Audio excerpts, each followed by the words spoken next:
વિશ્વા છે. હું બીજા ધોરણમાં ભણું છું. હું તમને એક આજે વાર્તા સંભળાવું. એનું નામ છે ઉંદેડો અને મીંદડીની વાર્તા. એક કપડાં સીવડાવાળો હતો.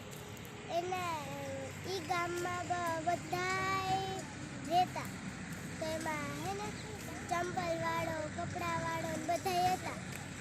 તો ન્યાય પાછા ઉંદેડાએ આવતા તો બધાયનું બધુંય તોડી નાખતા. તો એકવાર ત્યાંથી મીંદડી ગઈ. તો એ કે એ ભાઈ મને કપડાં એક ફ્રોક સીવી દે. તો એ ભાઈ કે હું તો સીવી દઉં તને, પણ તારે મારું એક કામ કરવું પડશે. તો તું હે ને અહીંયા અમારા ઉંદેડા બહુ જ ના આવે, એટલે ઉંદેડા ખાઈ જાય બધું અમારે તોડી નાખે, એટલે તારે આ દુકાનનું ધ્યાન રાખવું પડે. તો ઈ મીંદડી કે હા હું ધ્યાન રાખીશ.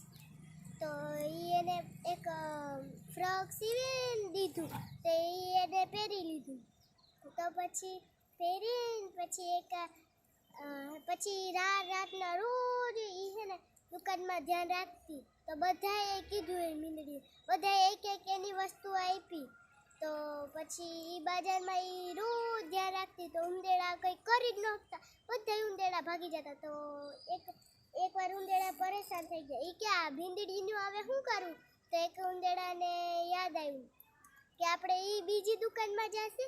તો આપણે હે ને તો પેલી દુકાનમાં આપણે ત્યાં લુગી હે ને આપણે બધું તોડી ના.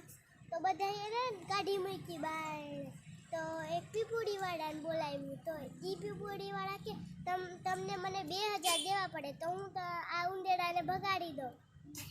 તો એ ઉંદેડાને હે ને ભગાવવાની કોશિશ ન ભાગ્યો. તો એ કે હવે તને અમે 2000 નહીં દઈ.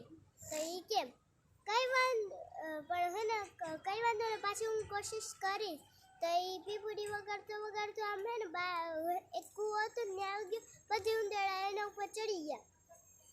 તો એને હે ને બધા ઉંદેડાને કૂવામાં નાખી દીધા. બધા મરી ગયા. નમસ્તે.